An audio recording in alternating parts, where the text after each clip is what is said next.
Imagine this: an elderly mother, lying on an operating table, moments away from giving up her kidney to save her sick son.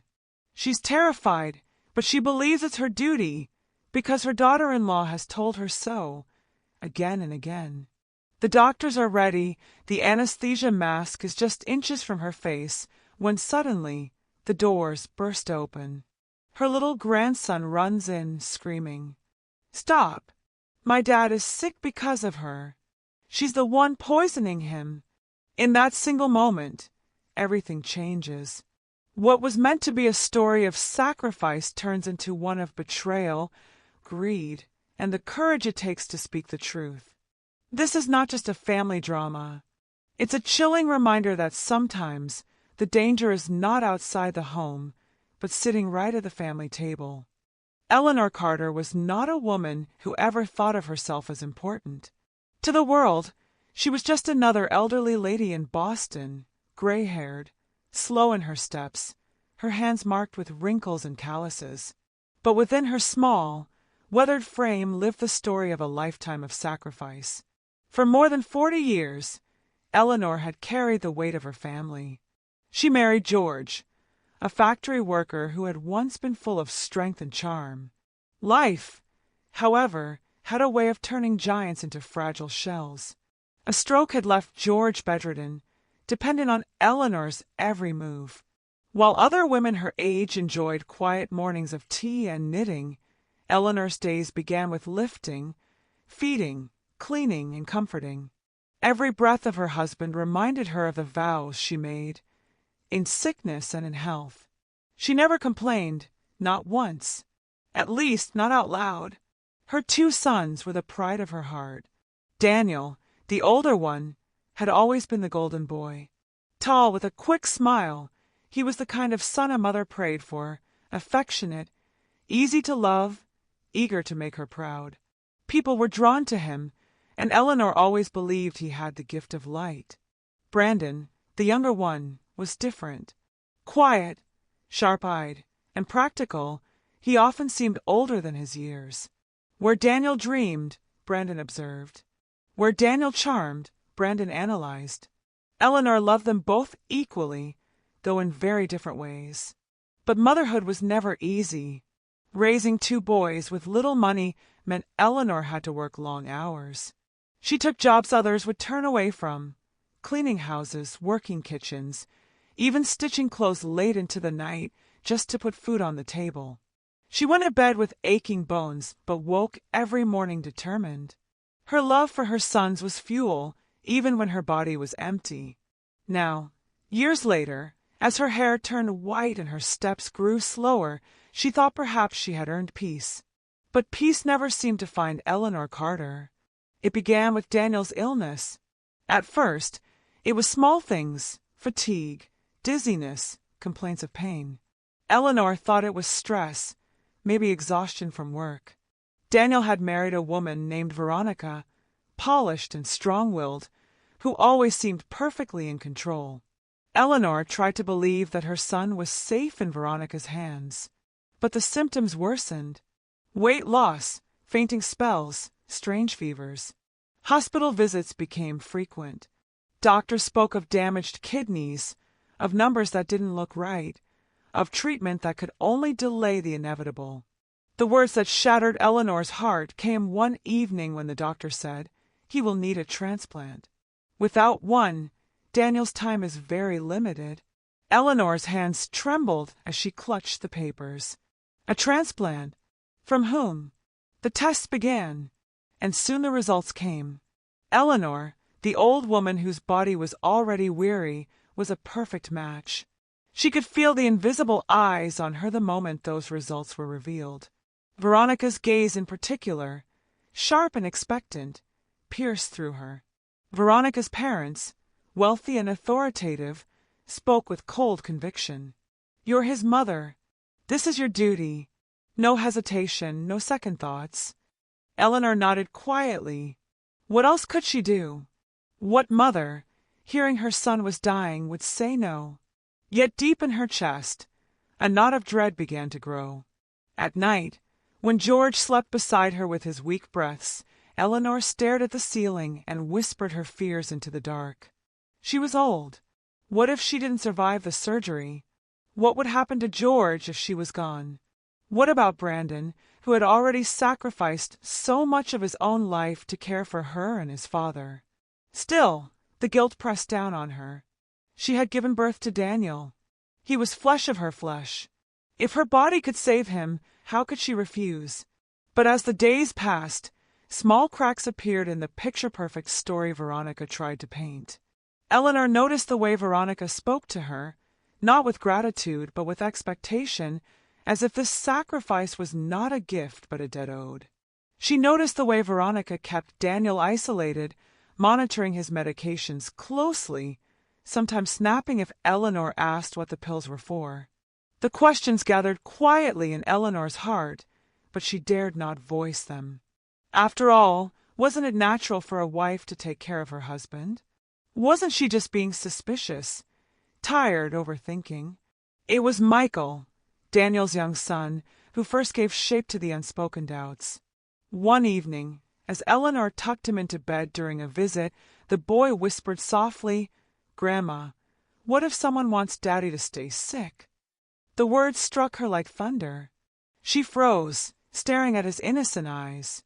"What do you mean, sweetheart?" she asked gently. Michael shrugged, suddenly shy. I hear things. Mommy talks on the phone. She says strange things. I don't think Daddy should take all those pills. And she said you won't say no." Eleanor's heart squeezed. Out of the mouths of children sometimes came the rawest truths. She kissed his forehead, assuring him it was nothing, but her chest burned with unease all night. The burden of motherhood had always been heavy, but now it felt suffocating.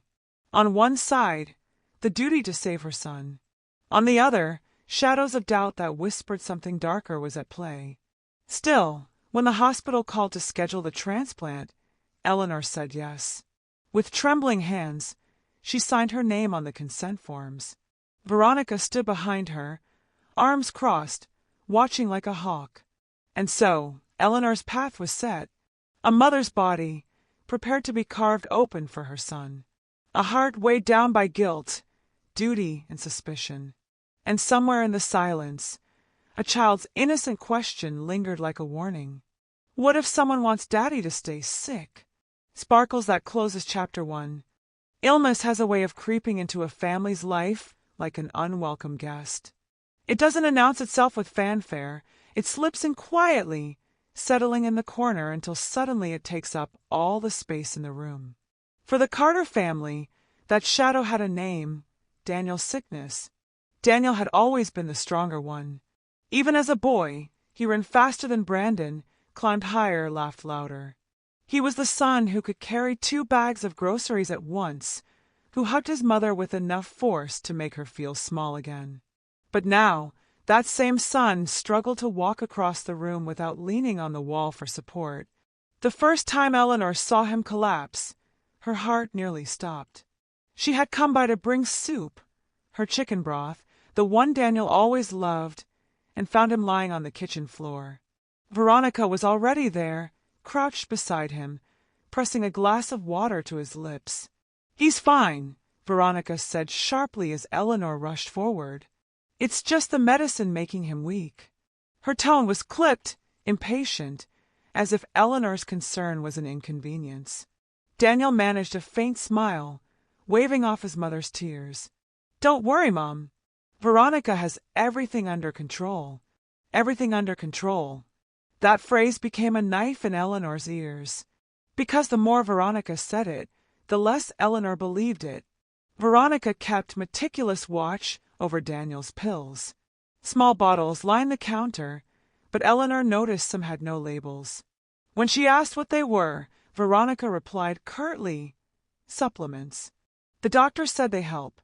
But when Eleanor offered to help with the doses, Veronica snapped. "I said I'll handle it." It wasn't just the medicine. Eleanor began to notice other things too. Veronica's hushed phone calls late at night, the way she quickly silenced the screen whenever Eleanor entered the room. The way she dismissed questions with icy glares instead of answers. Yet to the outside world, Veronica wore the mask of the perfect wife. At the hospital, she held Daniel's hand, updated the doctors, and spoke with a voice full of devotion. Nurses praised her, neighbors admired her, and even Daniel himself seemed convinced that his wife was his savior. But Eleanor's heart knew better. A mother's instincts rarely lie. Something in Veronica's devotion felt rehearsed. Hollow, almost as if it wasn't Daniel she was saving, but something else entirely. Brandon, though quieter, seemed to share her unease. He often lingered near his brother's bedside, his sharp eyes following Veronica's every move. Eleanor once caught him studying the bottles of pills, turning them over in his hand before sliding them back exactly as he had found them.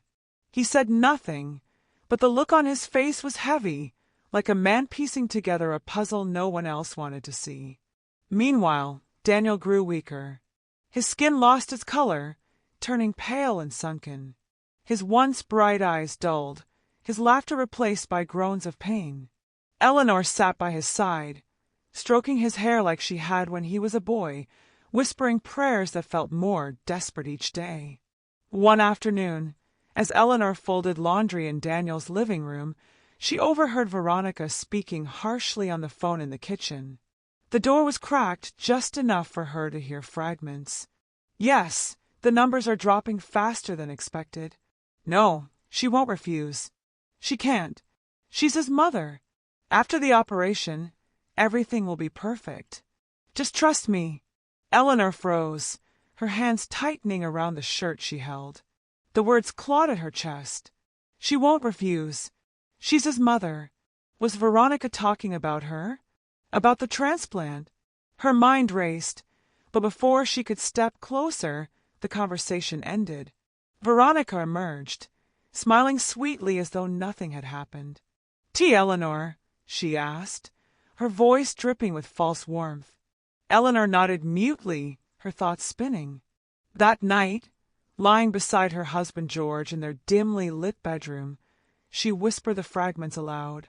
George's weak voice murmured, "Maybe you misheard. Maybe she meant something else." But Eleanor could see doubt flicker even in his tired eyes.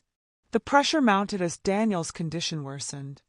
Doctors began using words like critical and urgent.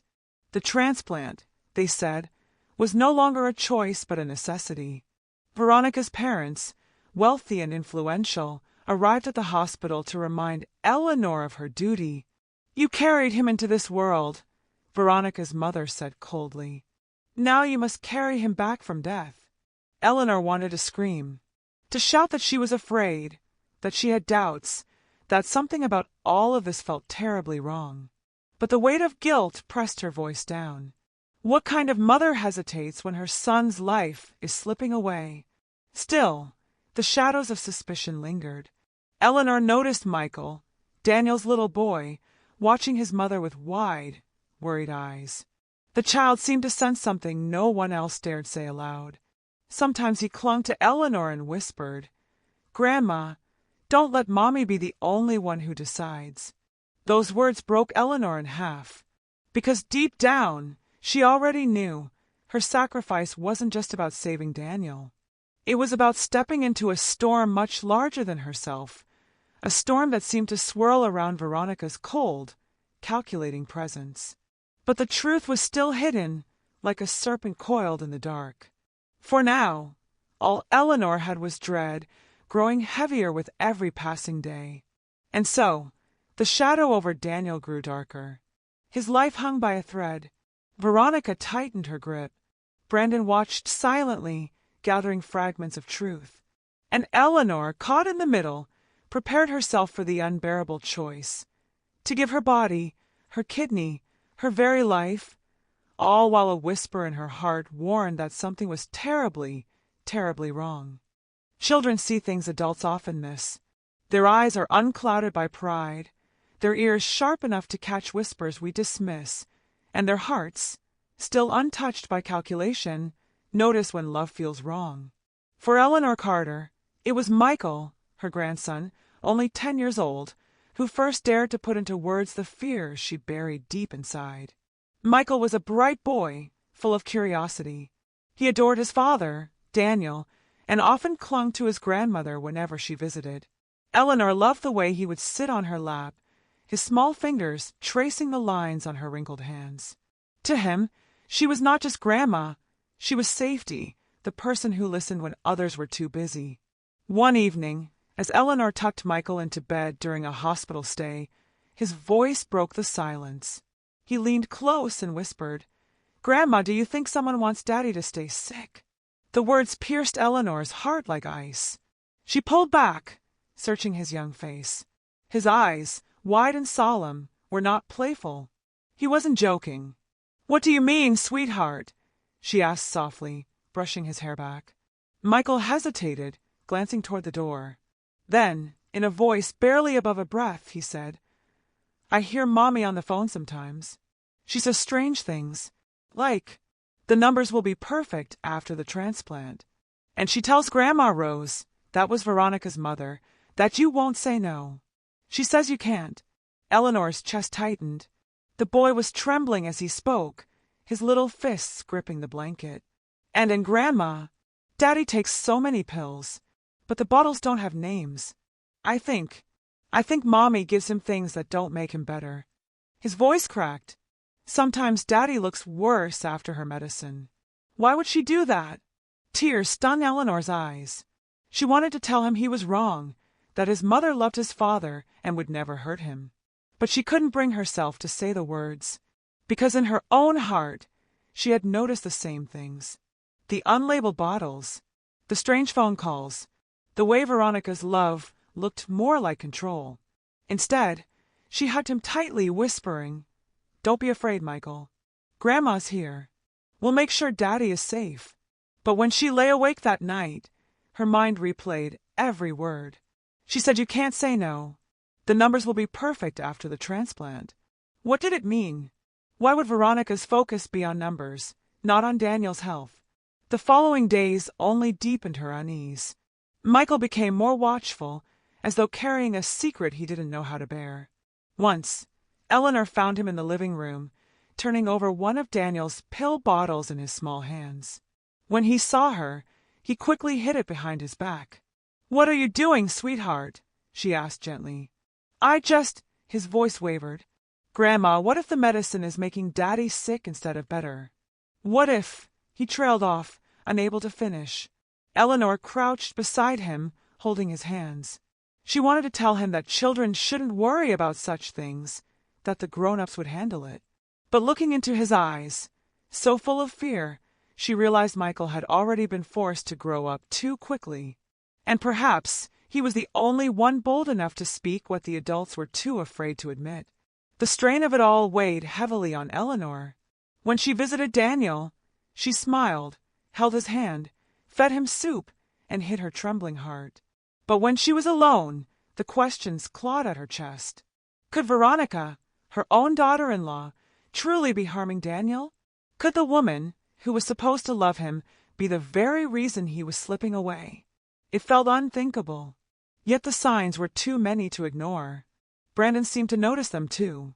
One evening, Eleanor found him sitting on the porch, his eyes fixed on the dark street. He didn't speak until she sat beside him. "Mom," he said quietly, "Michael's been saying things. About Veronica. About the pills." Eleanor's breath caught. "He told you too?" Brandon nodded. His jaw tightened. "I don't want to believe it either. But I've been watching. She hides things, Mom. She meets people when she thinks no one's looking. And those bottles, they're not from any pharmacy I know. Something isn't right." Eleanor closed her eyes, the truth pressing against her like a weight. Between her grandson's innocent questions and her younger son's careful observations, the shadow over Veronica grew darker. Yet what could she do? Daniel loved his wife. He trusted her completely. To accuse Veronica without proof would only tear the family apart. And so Eleanor remained silent, her doubts sealed in her chest. She continued preparing for the surgery, telling herself it was for Daniel, that her sacrifice was necessary. But inside, her heart trembled every time Michael looked at her with those wide, worried eyes. The boy's innocence was both a blessing and a burden. For in his honesty, he had given voice to Eleanor's deepest fear, that her sacrifice might not be saving her son at all. It might be feeding something far more dangerous. Children see things adults often miss. Their eyes are unclouded by pride, their ears sharp enough to catch whispers we dismiss, and their hearts, still untouched by calculation, notice when love feels wrong.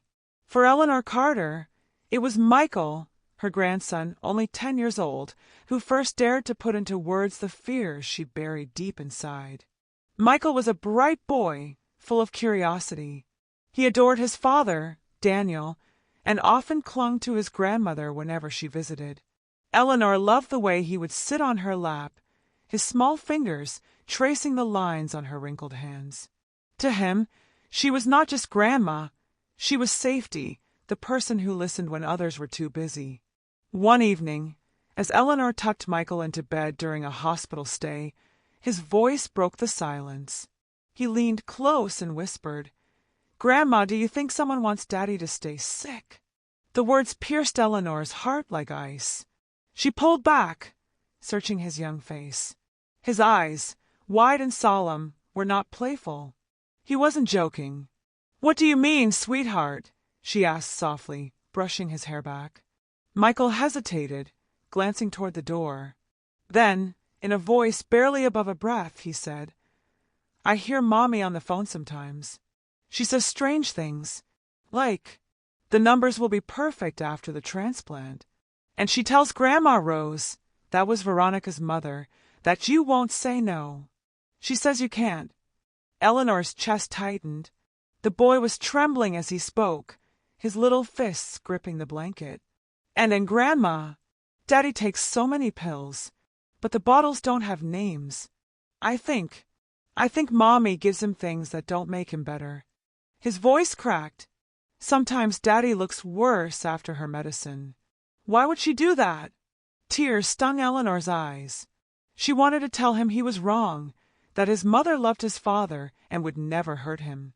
But she couldn't bring herself to say the words, because in her own heart she had noticed the same things. The unlabeled bottles, the strange phone calls, the way Veronica's love looked more like control. Instead, she hugged him tightly, whispering, "Don't be afraid, Michael. Grandma's here. We'll make sure Daddy is safe." But when she lay awake that night, her mind replayed every word. She said, "You can't say no. The numbers will be perfect after the transplant." What did it mean? Why would Veronica's focus be on numbers, not on Daniel's health? The following days only deepened her unease. Michael became more watchful, as though carrying a secret he didn't know how to bear. Once, Eleanor found him in the living room, turning over one of Daniel's pill bottles in his small hands. When he saw her, he quickly hid it behind his back. "What are you doing, sweetheart?" she asked gently. His voice wavered. "Grandma, what if the medicine is making Daddy sick instead of better? What if—" He trailed off, unable to finish. Eleanor crouched beside him, holding his hands. She wanted to tell him that children shouldn't worry about such things, that the grown-ups would handle it. But looking into his eyes, so full of fear, she realized Michael had already been forced to grow up too quickly. And perhaps he was the only one bold enough to speak what the adults were too afraid to admit. The strain of it all weighed heavily on Eleanor. When she visited Daniel, she smiled, held his hand, fed him soup, and hid her trembling heart. But when she was alone, the questions clawed at her chest. Could Veronica, her own daughter-in-law, truly be harming Daniel? Could the woman, who was supposed to love him, be the very reason he was slipping away? It felt unthinkable, yet the signs were too many to ignore. Brandon seemed to notice them too. One evening, Eleanor found him sitting on the porch, his eyes fixed on the dark street. He didn't speak until she sat beside him. "Mom," he said quietly, "Michael's been saying things. About Veronica. About the pills." Eleanor's breath caught. "He told you too?" Brandon nodded. His jaw tightened. "I don't want to believe it either. But I've been watching. She hides things, Mom. She meets people when she thinks no one's looking. And those bottles, they're not from any pharmacy I know. Something isn't right." Eleanor closed her eyes, the truth pressing against her like a weight. Between her grandson's innocent questions and her younger son's careful observations, the shadow over Veronica grew darker. Yet what could she do? Daniel loved his wife. He trusted her completely. To accuse Veronica without proof would only tear the family apart. And so Eleanor remained silent, her doubts sealed in her chest. She continued preparing for the surgery, telling herself it was for Daniel, that her sacrifice was necessary. But inside, her heart trembled every time Michael looked at her with those wide, worried eyes. The boy's innocence was both a blessing and a burden, for in his honesty he had given voice to Eleanor's deepest fear, that her sacrifice might not be saving her son at all. It might be feeding something far more dangerous. Brandon Carter had always been the quiet one, the observer. As a child, while Daniel laughed the loudest and claimed the spotlight, Brandon stood in the corner, listening, studying. He had his father's sharp jawline, but his mother's steady patience. People often underestimated him, but Eleanor knew that beneath his calm surface lived a mind that saw more than it revealed. Now, as his brother's health crumbled, Brandon's silence turned into suspicion. He had watched Veronica closely, too closely, perhaps. He noticed the way she hovered whenever anyone tried to speak to the doctors, as though afraid of what they might reveal. He noticed her tightening grip on Daniel's life, controlling his food, his medicine, even the visitors who were allowed to see him. At first, Brandon dismissed it as the anxiety of a wife afraid to lose her husband. But little things began to unsettle him. One afternoon, while Daniel slept, Brandon slipped into the kitchen to fetch water. On the counter sat a bottle of pills, small, round, chalk-white tablets inside a plain plastic container. No label, no pharmacy mark, no instructions. His brow furrowed. He picked up the bottle, shaking it lightly. The pills clinked together in a way that sent a chill through him. He turned it in his hand, searching for any clue, but there was nothing. Just a blank bottle. The sound of footsteps made him freeze. Quickly, he placed the bottle back exactly as he had found it. Veronica entered moments later, her smile thin and sharp. "Looking for something, Brandon?" she asked. He forced a polite smile. "Just water." Her eyes lingered on him for a second too long, as though measuring his thoughts. Then she nodded, brushing past him. From that day forward, Brandon began to pay closer attention. He started taking pictures discreetly with his phone, the bottles, the labels that were missing, even the way Veronica's hands shook slightly when she measured out doses. He kept his distance, but he was always watching. It wasn't only the pills. One evening, while parking outside the hospital, Brandon spotted Veronica in the lot. She wasn't alone. A man in a dark jacket stood with her near the shadows of a stairwell. Brandon's instincts told him to stay back. He leaned against his car, phone in hand, pretending to scroll. His camera lens caught just enough, Veronica handing the man a small envelope, receiving another in return. The exchange was quick, practiced. Not the kind of meeting between friends, but between business partners. Brandon's heart pounded as he snapped a photo. When Veronica walked away, she wore the same calm expression she always carried, as though nothing had happened. That night, Brandon stared at the picture on his phone. It was blurry, grainy, but enough to confirm what his gut already screamed. Veronica was hiding something. Still, evidence was fragile. A photo of a handoff could mean anything. Unlabeled pills could be supplements, as she claimed. Brandon knew he needed more, so he began asking questions, softly, indirectly. He spoke to a nurse who often checked on Daniel. "Have you seen these pills before?" he asked, showing a discreet photo. The nurse frowned, shaking her head. "Not standard issue. If they're part of his treatment, they should be logged." "Are they?" Her answer left Brandon uneasy. I haven't seen them in his file. Piece by piece, the puzzle began to take shape. But it wasn't until Michael, the boy with eyes too old for his years, approached him one afternoon that Brandon felt the pieces slam together. "Uncle Brandon," the boy whispered, tugging his sleeve, "I found something, but I'm scared to show Mommy." Brandon knelt, his voice soft. "What is it, champ?" Michael led him to the closet in his room. From under a pile of old toys, he pulled out a small, cracked phone, Veronica's old one. "She threw it away, but I kept it. I thought maybe—" His voice trailed off. Brandon's pulse quickened. He powered it on. The screen flickered, the battery weak. But inside were fragments, voice recordings, text messages, photos. Enough to suggest Veronica's involvement in something much darker than neglect. One recording in particular made his blood run cold. Veronica's voice, hushed but clear. "After the transplant, the results will be perfect. That old woman won't dare refuse. Do you know how much this data is worth? 100 times more." Brandon sat frozen, the phone trembling in his hand. Michael looked at him with wide, frightened eyes. "Uncle, is Mommy hurting Daddy?" Brandon swallowed hard, forcing calm into his voice. "You don't worry about that, buddy. You've done the right thing. Let me handle it." But inside, he burned with fury. Veronica wasn't just controlling, she was orchestrating something monstrous. And his mother, Eleanor, was being pushed into the center of it all. That night, Brandon sat with Eleanor in her kitchen, the phone between them. She listened to the recording, her face pale, her hands gripping the edge of the table. When it ended, she whispered, "Oh, dear God!" Her tears fell silently, but her eyes burned with something Brandon hadn't seen in years, anger. The truth was finally clawing its way to the surface. And though Eleanor's heart ached with betrayal, one thing became clear. She could no longer simply stay silent.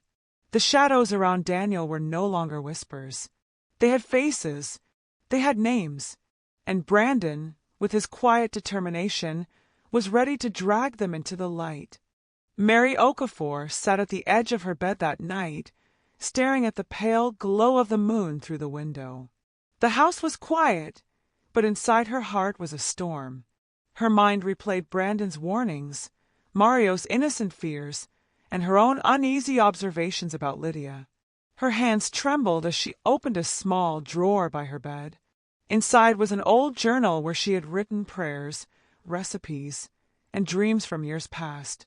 She pulled out a sheet of paper, and with tears falling onto the page, she began to write her will. She whispered softly to herself, "If this is the only way to save my son, then let it be so. Even if it costs me my life." Mary was a mother to her bones. Sacrifice was nothing new to her. Hadn't she carried Adam through nights of fever as a child? Hadn't she skipped meals so he could eat? Now, giving a kidney felt like the ultimate proof of love. Yet the heaviness in her chest was unbearable, like a voice deep inside warning her, "Don't do this." The pressure mounts. The following morning, Lydia arrived at the house with her parents. Their faces were full of forced smiles, but their words carried weight. "Madam Mary," Lydia's mother said, placing a hand on Mary's shoulder, "you know what you must do. A good mother does not hesitate when her child is suffering." Her father added coldly, "Time is running out. The doctors cannot wait forever. You have the power to save Adam. Will you delay and let him die?" Mary nodded silently, her lips quivering. She wanted to scream, to demand answers, to ask why they seemed more eager for the surgery than Adam himself.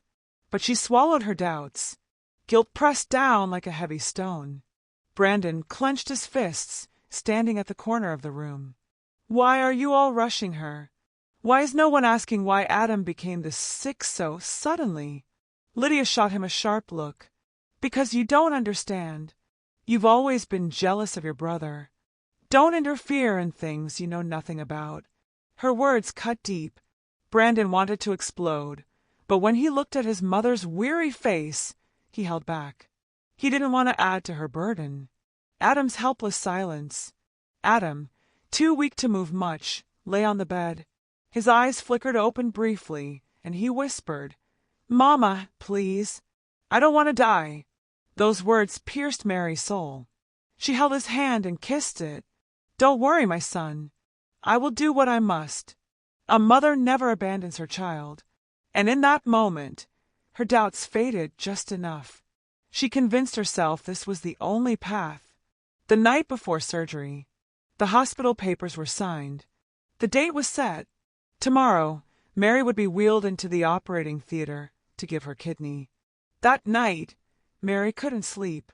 She sat in the hospital room with Adam holding his hand. She kept glancing at the 4 drip, at the bottles of medicine Lydia carried in and out, at the shadow of uncertainty that seemed to fill the room. Brandon visited her quietly. "Mama, please. Listen to me one last time. Something is wrong here. I found more of those pills. I even saw Lydia exchanging envelopes with a man in the hospital parking lot. Please, don't go through with this." Mary shook her head, tears streaming. "Brandon, I know you love me. But what kind of mother would I be if I let your brother die while I still had strength in my body? Even if Lydia is hiding something, even if everything feels wrong, Adam's life is my duty." Brandon dropped to his knees, grabbing her hands. "But what if it's not about saving him, Mama? What if they're using you?" Mary pulled her hands away, her voice breaking. "Enough, Brandon. Don't make this harder than it already is. Tomorrow, I will do what I must." A child's innocent courage. As she lay back down to rest, Mary felt a small tug on her arm. It was Mario, his little eyes filled with tears. "Grandma, if you give your kidney, will you die?" Mary forced a smile. "No, my dear. I will be fine. It will help your father get better." Mario shook his head furiously. "But Grandma, I heard Mommy say things, bad things. Please don't do it. Please don't." Mary held him close, her heart breaking. She wanted to believe him, but she told herself he was just a child, maybe confused by what he heard. Still, his desperate hug lingered in her soul like a warning. The silent prayer. When everyone had gone quiet, Mary knelt by the hospital bed and whispered a prayer. "God, if this sacrifice is your will, give me strength. But if there is darkness hiding here, reveal it before it's too late." Her tears soaked the floor as she surrendered her fate. She believed tomorrow might be her last day. The morning of the surgery arrived heavy with silence. The hospital walls felt colder than usual, and the air carried an unspoken tension. Nurses moved briskly, preparing the operating theater. Mary was dressed in the pale blue gown, her frail body shivering under the thin fabric. She tried to smile at Adam, who lay weakly on his bed, but inside her heart was pounding. Brandon stood by the doorway, arms crossed, his jaw clenched tight. He had begged, argued, and even shouted the night before, but nothing had stopped his mother. Now, as they wheeled her toward the theater, he felt powerless. Lydia stood proudly at Adam's side, whispering words of reassurance, but her eyes were cold, watchful, like someone guarding a prize. Mary's lips moved silently as she prayed. She tried to steady her breath, convincing herself this was love, this was sacrifice, this was what a mother must do. Yet, the closer she got to the operating room, the stronger her fear grew. It wasn't death she feared. It was the nagging thought that maybe, just maybe, Brandon and little Mario were right. Inside the preparation room, the anesthesiologist leaned over her. "Madam Mary, please relax. We are about to begin." Her body trembled as the mask came closer to her face.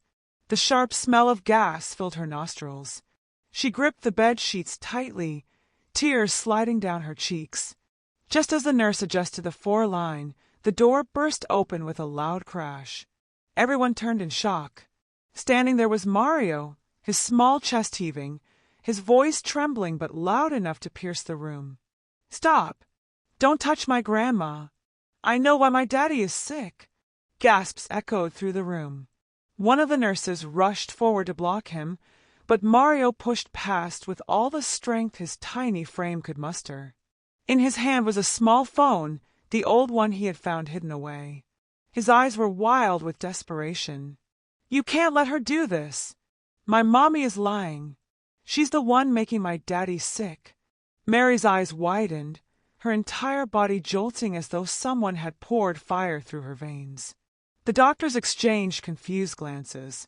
The anesthesiologist hesitated, lowering the mask. Mario quickly tapped on the phone screen with trembling fingers. A recording began to play, the crackling audio filling the sterile room. Lydia's voice floated through the speaker, low and sharp. "After the transplant, the test results will be perfect. That old woman won't dare refuse. Do you know how much this is worth? 100 times more than what we've already made." The room froze. The words sank like knives into Mary's chest. Her breath caught, her vision blurred, and she shook her head in disbelief. She had known something was wrong, but hearing it confirmed shattered her heart into pieces. Mario's hands shook as he pulled up another file. This time it was a video, grainy but clear enough. It showed Lydia and her mother in a quiet corner of the hospital, whispering urgently. "We just need the surgery done," her mother said. "Once the data is complete, the investors abroad will pay. Forget Adam. If he survives, fine. If not, we still win." Lydia nodded in the video, clutching an envelope full of money. Gasps filled the room again. The surgeons looked horrified. One doctor muttered, This is criminal." At that very moment, Brandon stormed into the room, his face red with fury. He had followed Mario, ready to back him up. His voice roared like thunder. "You evil woman! You've been poisoning my brother just to make him sick enough for this transplant. You wanted my mother's kidney, not to save Adam, but to sell your filthy experiment to the world." Suddenly, the operating theater erupted into chaos. Mary sat up on the bed, sobbing uncontrollably, clutching her chest. Nurses rushed to hold her steady. Mario clung to her arm, crying, "I told you, Grandma. I told you." Brandon turned toward Lydia, his eyes blazing with rage. He grabbed her by the shoulders and shouted, "You wanted to kill my mother for profit! You monster!" His hand flew across her cheek with a loud crack, and Lydia stumbled back, stunned. The police were called immediately. Within minutes, officers stormed into the hospital, and Lydia, along with her parents, were handcuffed and dragged away as they shouted excuses and lies. But the evidence was undeniable. The recordings, the video, the pills, everything pointed to their guilt. Mary could hardly breathe. Relief, heartbreak, and betrayal all tangled inside her chest. She stared at Adam, her sick son, who looked just as shocked as she did. His voice broke as he whispered, "Mama, did they really?" Mary touched his face with trembling hands. "It's not your fault, my son. You were their victim too. The surgery was canceled. The doctors shifted immediately to stabilizing Adam with dialysis and proper treatment. Hope returned, fragile but real." Mary wept through the night, holding Mario and Brandon close. She thanked God for revealing the truth in time. She had almost given her life for a lie. She had almost walked blindly into the trap. And yet, in her darkest hour, it was the courage of a child that saved them all. The hospital felt different after the storm. The corridors were quieter, as though the building itself was ashamed of what had almost happened within its walls. Mary sat in a chair by Adam's bed, her face pale and tired. She had not slept. Every time she closed her eyes, she saw the mask hovering above her face, the cold steel of the operating theater, and Mario bursting in with the truth that saved her life. Adam lay there, hooked up to dialysis, his skin a little brighter now that the poison coursing through his body was being flushed away. He looked at his mother with tears in his eyes, shame etched across his face. "Mama," he whispered, "I didn't know. I thought Lydia was caring for me. I thought she was my strength. How could I not see what she was doing? Mary leaned closer, brushing his hair gently, just as she did when he was a boy. "My son, it is not your fault. Evil hides itself well. You trusted her because you loved her. That is no sin. The sin is hers." Adam cried, his body trembling with regret. He reached for her hand, holding it as tightly as his weak frame allowed. "I almost let you die, Mama. Because of me, you almost gave up your life." Her eyes softened with the pain of a mother's forgiveness. "I would have given it, Adam, willingly, because you are my son. But now I see that love is not just sacrifice. Love is also truth. And I thank God he used Mario and Brandon to open our eyes before it was too late."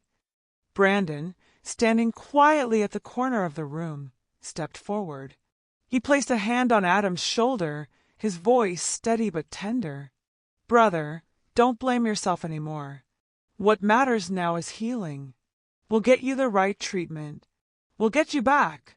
For a long moment, the three of them sat in silence, bound together by pain and love. Mary felt the weight of betrayal pressing on her, but she also felt something else rising beneath it: strength. She had been weak, confused, blinded by guilt, but she had survived, and her sons were still with her. Later that evening, a police officer visited Mary. He confirmed that Lydia and her parents had been arrested on charges of attempted murder, fraud, and illegal medical trafficking. "It will be a long case," he said, "but justice will be served." Mary listened quietly, her heart aching. Once upon a time, Lydia had sat in this very house, smiling sweetly, calling her Mama. She had cooked meals for her, laughed at her jokes, and pretended to be family. Now that mask had fallen, and what lay beneath was darker than Mary could have imagined. When the officer left, Mary walked outside the hospital for some fresh air. The night sky stretched endlessly above her, stars glimmering faintly. She whispered into the stillness, "Lord, you spared me. You spared Adam. Thank you." Just then, Mario came running to her side. His little hands grabbed hers tightly. "Grandma, are you still sad?" he asked, looking up at her with innocent eyes. Mary knelt down and hugged him. "No, my child, I am not sad. I am proud. You were so brave. You saved me, and you saved your father too." Mario smiled shyly, leaning into her embrace. "I was scared, Grandma, but I didn't want to lose you." Her eyes filled with tears again, but this time they were tears of gratitude. Out of the mouth of a child had come the courage that adults could not muster. Inside the hospital room, Adam drifted into sleep, his face calm for the first time in months. Brandon sat at his side, keeping watch like a guardian. And Mary, though exhausted, felt a strange peace settle inside her heart. She had nearly died for a lie, but now she lived for the truth. The long road ahead would not be easy. Adam's health would take time to recover. The scars of betrayal would remain. But for the first time, Mary believed that they would survive, not because of blind sacrifice, but because of the love and courage that held them together. Weeks passed, and slowly the storm began to settle. Adam remained in the hospital under close watch, his body responding to dialysis, and the careful hands of doctors who were determined to save him properly this time. His strength returned little by little, like the slow but steady rising of the sun after a long, dark night. Mary stayed by his side as much as she could, though her own body was weary from the weight of it all. Brandon took turns with her, refusing to leave his brother alone. And Mario, small, fearless Mario, became the light in those cold hospital days. He would climb onto Adam's bed with his storybooks, reading aloud with a seriousness that made everyone smile. One quiet afternoon, Adam turned to his mother and said softly, "Mama, I don't deserve you. After everything, I don't deserve your love." Mary shook her head firmly, holding his hand. "Do not say that, my son. A mother's love is not earned, it is given. You are my child, Adam. That will never change.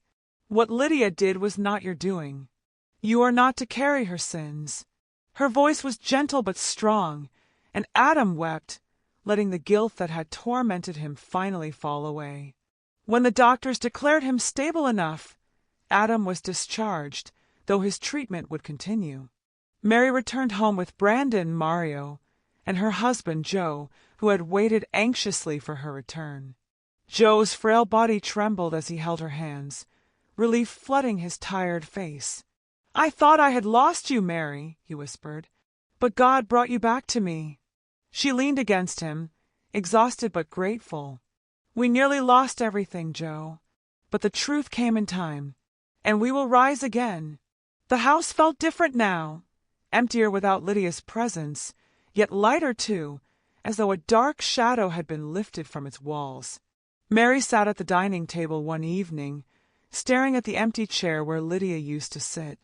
Memories of laughter, false kindness, and betrayal swirled in her mind. Brandon noticed her silence and placed a hand on her shoulder. "Mama, don't let her ghost stay here. She's gone. What we have left is us. That's enough." Mary nodded slowly. He was right.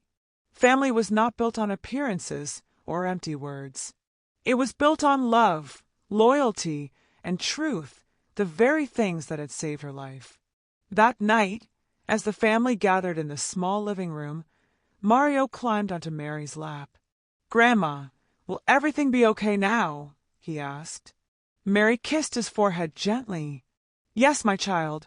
It will not be easy, but we will be okay, because we have each other. And that is enough." The room was quiet, but it was a peaceful quiet, the kind that comes after a storm has passed, when the air feels fresh and hope begins to bloom again. And so life moved forward. The scars of betrayal remained, but they no longer defined the Okafor family. Instead, they became reminders of the strength it took to survive, the courage of a child's voice, and the enduring power of a mother's love. In the end, Mary was not just a woman who almost gave her life for her son. She was a woman who discovered that true sacrifice is not blind obedience. It is the wisdom to protect, the strength to forgive, and the courage to face the truth, no matter how painful it may be. And so, the story of Mary Okafor came to an end, not with her lying on an operating table, but with her standing, alive and stronger than ever. She had walked through the valley of betrayal, through the shadow of death, and she emerged with her family intact. Her sacrifice had almost been her downfall, but truth saved her. The courage of a child, the persistence of a son, and the quiet strength of a mother's heart all came together to shatter the lies that had nearly destroyed them. Adam continued his treatment, slowly gaining back his strength. Brandon remained the steadfast protector, carrying the weight of his family with pride.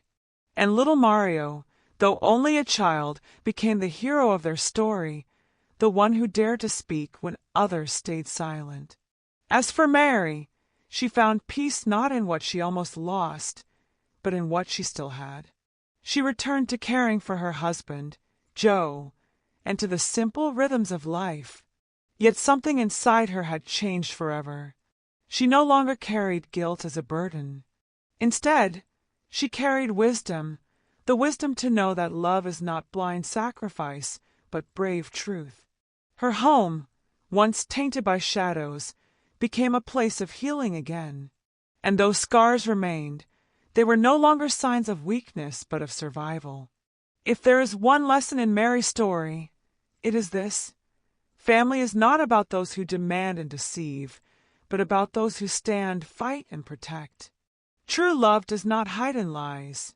It shines in the open, even when it hurts. And to every listener who hears this tale, remember this. When you are pressured to give beyond reason, when guilt tries to chain your heart, pause and ask, is this love or is this manipulation? Mary's story is a warning, but it is also a beacon of hope. In the end, the truth came to light, and with it came freedom. That is the power of courage, the power of love, and the power of truth.